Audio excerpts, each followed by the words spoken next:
নমস্কার, আমি শিরিন সুলতানা বরা। আজ আমি ক্লাস 9-এর পৃথিবীর গতিসমূহ চ্যাপ্টারের পৃথিবীর আবর্তন সম্পর্কে কিছুটা অংশ তোমাদের সাথে আলোচনা করব।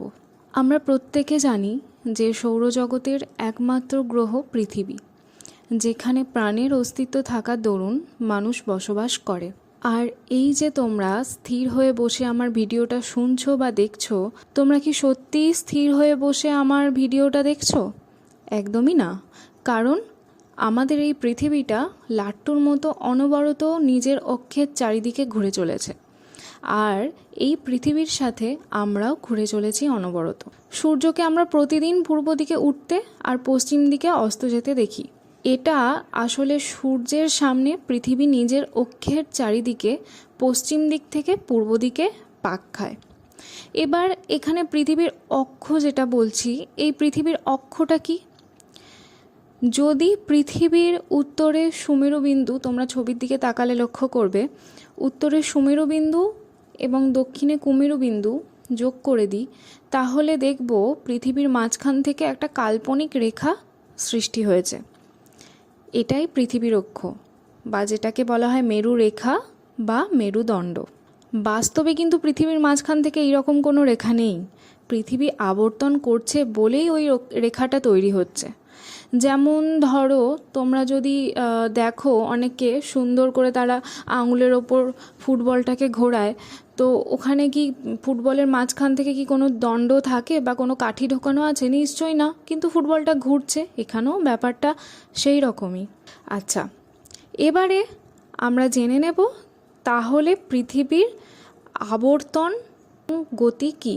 পৃথিবীর আবর্তন গতি সেটা হচ্ছে পৃথিবী নিজের কক্ষতলের সাথে 66.5 ডিগ্রি কোণ করে হেলে নিজের অক্ষের চারিদিকে পশ্চিম দিক থেকে পূর্ব দিকে অনবরত পাক খাচ্ছে। এটাই পৃথিবীর আবর্তন।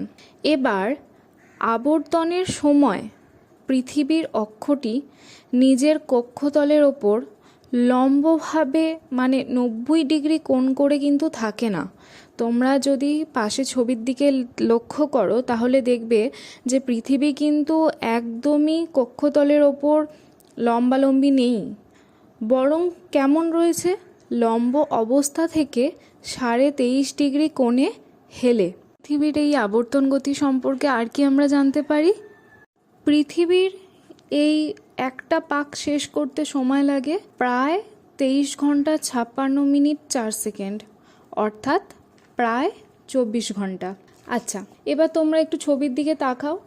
ছবির দিকে তাকালে দেখতে পাবে যে নির্দিষ্ট পথ ধরে পৃথিবী সূর্যের চারিদিকে ঘুরছে, সেই পথটাই হচ্ছে পৃথিবীর কক্ষ, বা যেটাকে ইংরাজিতে বলা হয় অরবিট। আর দেখো, এই কক্ষপথটা একটা মহাশূন্যে যে সমতলে আছে, সেটা হচ্ছে পৃথিবীর কক্ষতল বা আর্থস অরবিটাল প্লেন।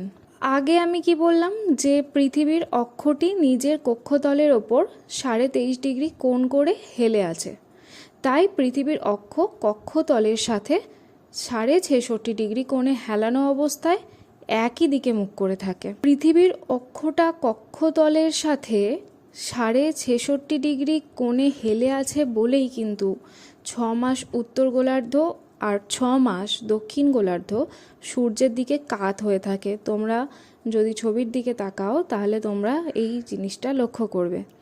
এর ফলে কি হচ্ছে, ভূপৃষ্ঠে দিনরাত্রির দৈর্ঘ্যের হ্রাস বৃদ্ধি, বছরের বিভিন্ন সময়ে উষ্ণতার তারতম্য, এইগুলো তো তোমরা প্রত্যেকেই বোঝো যে সারা বছর কি আমাদের সব জায়গায় সমানভাবে উষ্ণতা থাকে? নিশ্চয়ই না, উষ্ণতার তারতম্য। আর কি হয়, ঋতু পরিবর্তন হয়। সারা বছর তো একটা ঋতু আমরা লক্ষ্য করি না, ঋতু পরিবর্তন হয়। তবে যদি পৃথিবীর অক্ষ কক্ষতলের সঙ্গে লম্বভাবে থাকতো, তাহলে কি আর এগুলো লক্ষ্য করতাম? একদমই না। কেন? তখন কি হতো, ভূপৃষ্ঠের সব জায়গাতেই দিন রাতের দৈর্ঘ্য সমান হতো। তার ফলে দিন আর রাতের মধ্যে কোনো উষ্ণতার তারতম্য থাকতো না, আর ঋতু পরিবর্তনও হতো না।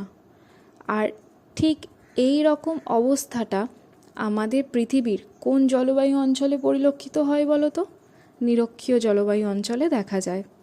আচ্ছা, এবার এই আবর্তন গতির জন্যই পৃথিবীর প্রতিটা জায়গায় 24 ঘন্টায় একবার করে সূর্যর আলোয় আসে, আর কি হয়, রাতের অন্ধকারে আবার ডুবে যায়। এবার তাই আবর্তন গতির জন্য ভূপৃষ্ঠে পর্যায়ক্রমে কি হয়, দিনরাত সংগঠিত হয়।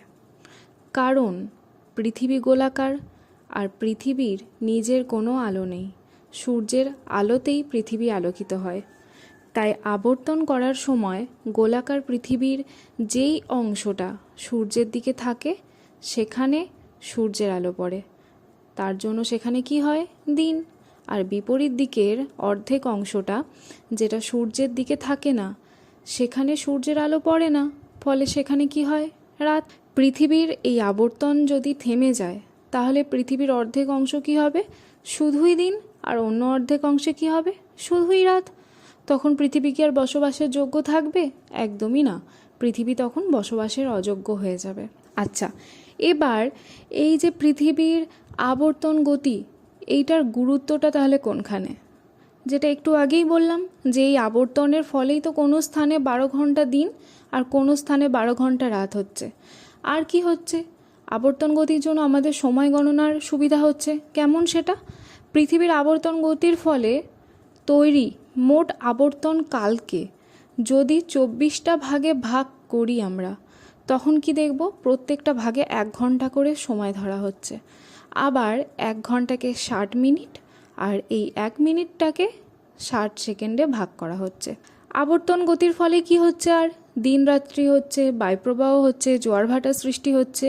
আবার এইগুলোর কারণেই পৃথিবী পৃষ্ঠে কি হচ্ছে, বায়ুচাপের পার্থক্য, মেঘ বৃষ্টির সৃষ্টি হচ্ছে। এতে কি হচ্ছে, আমাদের পৃথিবী জীবন ধারণের উপযোগী পরিবেশ তৈরি করছে। তাহলে যদি পৃথিবীর আবর্তন গতিটা থেমে যায়, পৃথিবী আর মানুষের বসবাসের উপযোগী থাকবে না। প্রত্যেকে বুঝতে পেরেছো? যদি কোথাও বুঝতে অসুবিধা থাকে তাহলে আমাকে নিশ্চয়ই বলো। আজকে এই পর্যন্ত থাক, টাটা।